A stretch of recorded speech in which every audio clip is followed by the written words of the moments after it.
Hello, folks, back again with my first impression from the house of Chopard. The fragrance is called 1927 Vintage Edition. Beautiful bottle, guys. Heavy, um, great presentation, I would say. Now, this fragrance is one of the flanker. The original one is called Thousand Miglia, and then it has three more flankers. One is called Chrono, Thousand Miglia Chrono. Then there is a Vintage Edition, and then there is a the extreme 1000 milli extreme version flanker. So I happened to sniff the chrono one in one of the perfume shop, 1000 milli chrono, and it left a good impression on me, but I wanted to retest it again a couple of times more so I can finally make up my mind and purchase it. Later I found, and that was about like $42.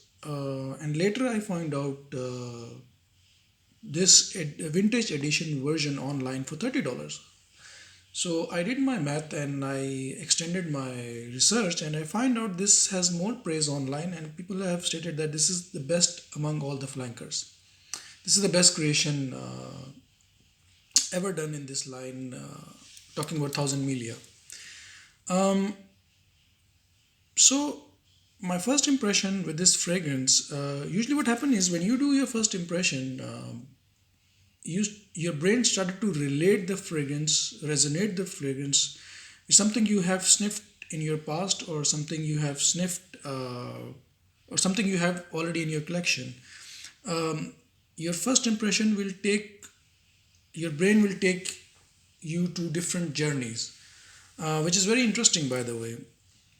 And I could not relate this fragrance to anything I have sniffed in my past or something I have sniffed recently or in my collection. However, this fragrance did took me to places to the journey, which is very interesting, and I will be sharing those moments later. But let's talk about the notes for this fragrance. It opens up clean, fresh, and green.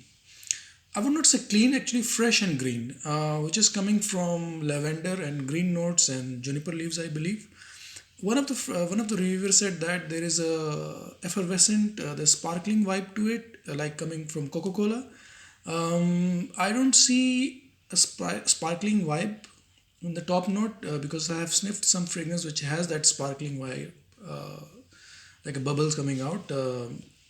I didn't see that. However, I felt that there is a Sprite and that Seven Up vibe in the top note.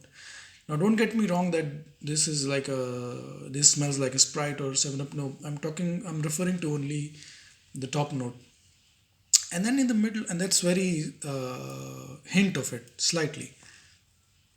Now, when the middle note hits, there is a powderiness, which is of course coming from violet leaf, and then there is a sweetness coming from the amber.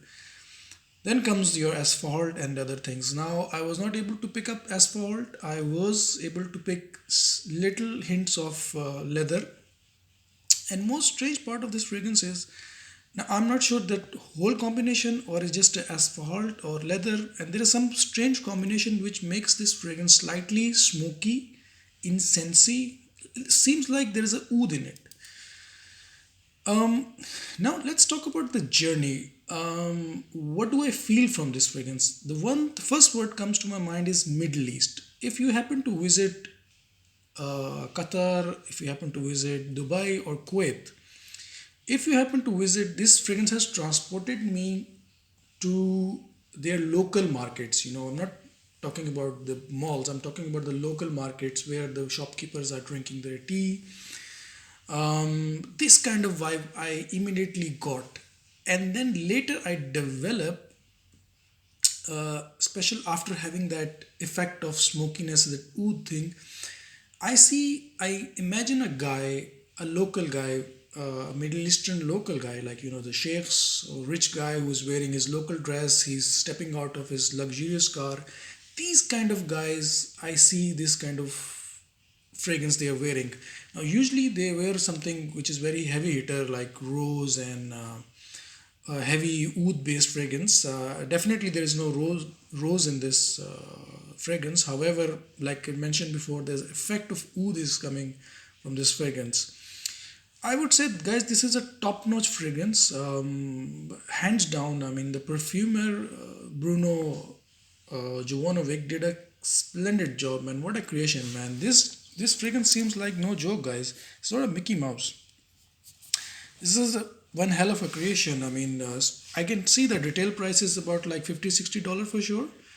But since I got it on heavily discount for $30, I couldn't be more happy. What a addition to my collection. And it'll be very interesting to see from here now how does it grow on me and what would be the longevity projection. And till that, stay tuned, and I'll be completing this series after giving my final thoughts and giving it a full wearing. So till then, stay tuned, and you guys have a good day. Take care. Bye. Game is on.